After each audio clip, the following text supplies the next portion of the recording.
Churchill aytadiki, ikkinchi jahon urushi 2 yilda tugash kerak edi. Amerika urushga aralashdi, 5 yilga cho'zildi degan. Amerika to'xtash uchun aralashgan. Lekin asli to'xtatmaslik uchun aralashgan. Va urushni ya'ni g'alaba qozonishlik uchun 12 milliard dollar pul kerak. Buni biz sudxo'r tog'adan olishimiz kerak degan. Sudxo'r tog'a uyushgan yahudiylar. Ya'ni iqtisod tomoni ham bor. Urushlar bugungi kundagi urushlarni deyarli aksariyatning orqasida pul turganligini ko'rasiz. Mana Rossiya Ukraina urushi. Aka-uka bular. Bitta millat tagini surishtirsangiz, bularni urushtirib qo'yishyapti. Tagida pul turibdi. Voy, bu yerda Rusni ham ayblab, Ukrainani ham ayblashning foydasi yo'q. Uni tepasiga keltirilgan qo'g'irchoqlar o'ynayapti desak, bizni nima qilishdi? O'zlaricha toshbo'ron qilishdi. Biz ular otgan toshni olib bino qurdik. Natija nima bo'ldi? 100 milliard saplaganmizmi senga dedi, oxiri 500 milliard berasan deyapti Ukraina.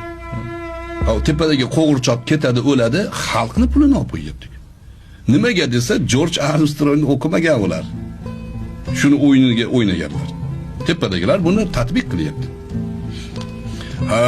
Koreya ikkita Koreyaga, ya'ni Janubiy Shimoliy Koreyaga bo'lib qo'yyapti. Nimaga? Unga ham o'sha Amerikaning qo'li bor, aralashtirib bir joyda. Buni iqtisodiy rivojlantirib qo'ygan, narigi tomonni embargo qilib qo'ygan. Aka-uka bular bitta millat bo'lsa. Hindiston bilan Pokistonni urushtirib qo'yishgan. Bitta millat bo'lsa. Xitoyga Tayvanni muammo qilib qo'yishgan. Bitta xalq bo'lsa bular. Hammasini tagida uyushgan jinoyatchilik yotadi. Va endi uyushgan yahudiylik demaylik, uyushgan jinoyatchilik yotadi. O'shaning uchun bu kitob dengizdan bir tomchi. Bu o'zlarini e'tirofi. Iqtisodiy tizim o'ta changak sifatida xalqlarni bo'g'ib qo'ygan. Hammani qarz ustiga o'tkazib qo'ygan.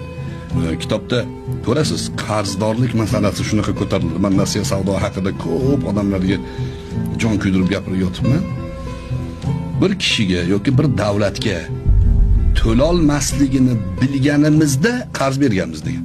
Xuddi shuni. To'lolmasligini bilib qarz berganmiz, sababi uni biz siyosiy ma'noda boshqaramiz degan ma'noda.